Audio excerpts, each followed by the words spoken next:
All right, welcome back for the overview video of the Cerwin Vega CVP 2001.D. If you haven't yet, check out my dyno videos that I did on this amp. We did a 4 ohm, a 2 ohm, and even a 1 ohm, even though it's only rated to go to 2 ohm. And I also did a video where we put it on a little 8-inch subwoofer. All right, so when I got this amp in, first off, I'll say, when I held the box, I thought, dang, that's got a little weight to it. This is the first Cerwin Vega that I've messed with, and it had some weight to it. And I knew it was a 2K, but that was a max power rating. But I thought, dang, that thing might put out 1,000 watts or 1,500, I don't know. But it feels substantial compared to some of the other cheaper budget amps that claim to do a lot of power. And then when I unboxed it and I saw the physical size of it, it's a pretty good size. I have large hands. I'm over 6 foot tall. But it's a pretty good size amp. And so anyhow, I was really anxious, excited to test this amp out. So I like the looks of it, the black and white and the red. I think it looks cool. I do think it's a good looking amp. Let's look at the ends here. I do have the bottom plate off of it. We're going to show that in a minute as well, the gut shot. But so we do have input and output RCAs. That's always nice. Gain, bass boost, low pass, subsonic. We love to see subsonics. Phase shift, and the remote. So one light, power and protect. It says G and R for green and red. Cerwin Vega. I like the looks of it. This is a Class D mono block, by the way. There's a little close-up of the CVP 2001.D. Here's the other end. So I like that this amp has screw-down terminals. It's a little bit of an upgrade from some of the other amps. And I'll say this, I paid less than $100 for this amp to my door. And I didn't get any kind of deal on it. I went on Amazon and bought it just like anybody could. So pretty nice to see some of these features.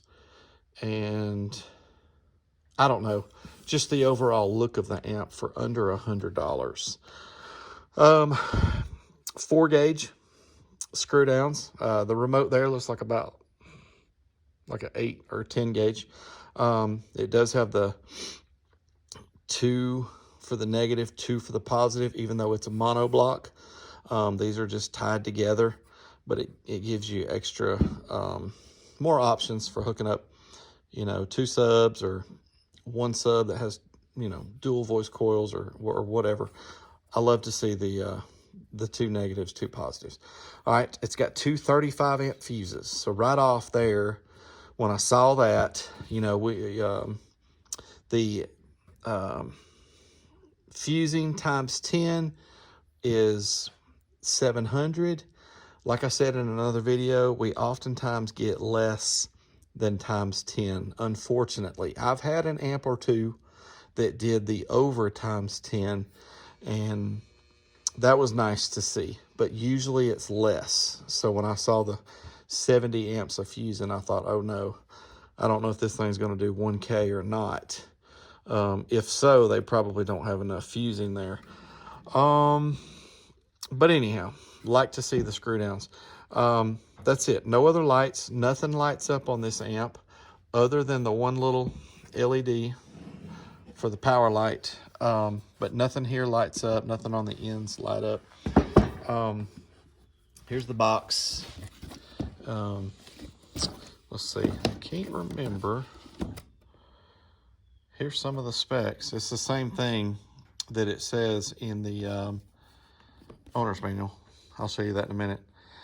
1,000 by 1 at 2 ohms RMS. So we like to see RMS ratings on a box or user manual or something. 700 by 1 at 4 ohms RMS. 2 ohm stable monoblock. Here's the dimensions: 13.4 inches by 9.38 by 2.25. Like I said, pretty good size footprint there on that amp. And that's what gives it, you know, a little bit of heft that it's got. The owner's manual covers several amplifiers. I imagine it's probably everything in the CVP line, but on page 18, am I saying that right? Is it 18? No, 15 is the 2000.1D. So here's a little look at that. And there's those ratings again: 1000 by 1 at 2 ohms RMS, 700 by 1 at 4 ohms RMS. And anyhow, so you do also get a bass knob. So we'd love to see. This is a pretty good looking bass knob too. I'll say this: it's metal, if that matters to you.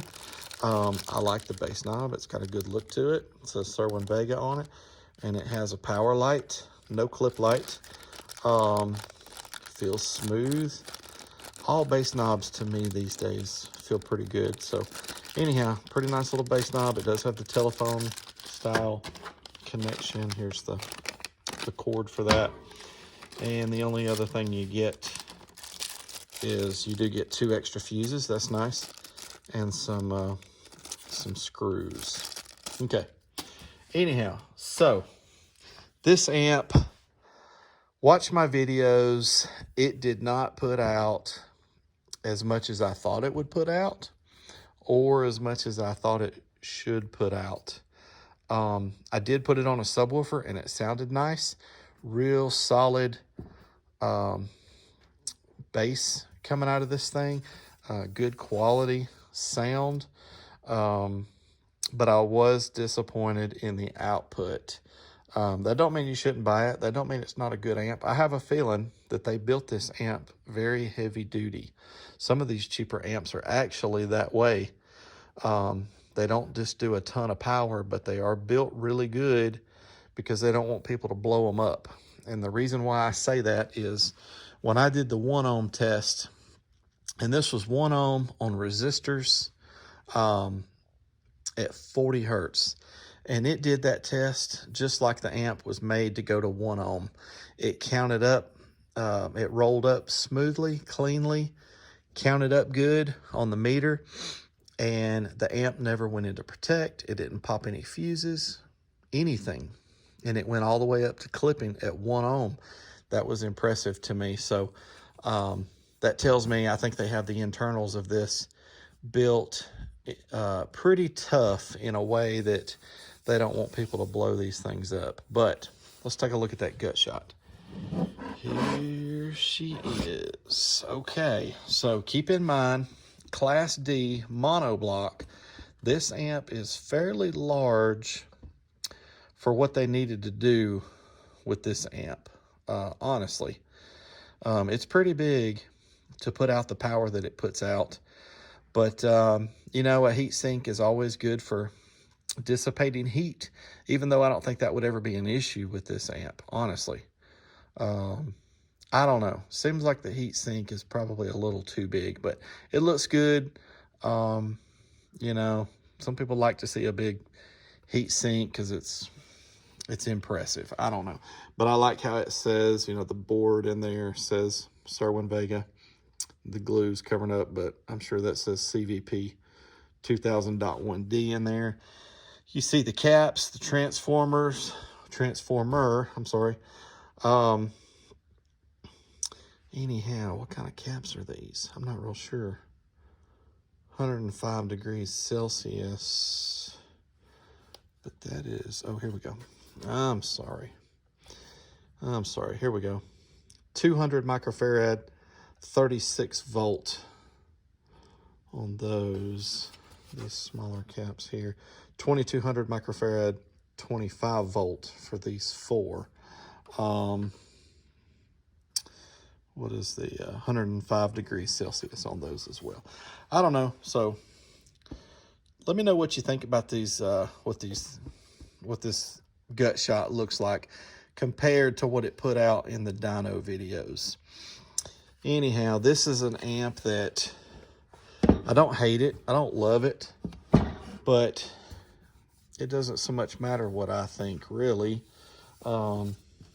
If you're going to buy it and run it, and matters more of what you think. But I get it. If you're thinking about buying an amp, you're probably going to watch some videos and you know, see what some other people think about it. It's, to me, this one falls in between on an amp that I really like a lot versus one that I really dislike. And for the price, for under $100 to your door, I mean, tax and all, it was less than $100. That part I liked. I'll tell you this. If this amp would have been $140 or something like that and put out what it put out, I would for sure would be disappointed. But anyhow, make sure you check out my other videos. Please consider subscribing. I'm trying to get to the 1,000 subscriber point. So help me out with that and consider subscribing. But most of all, thanks for watching.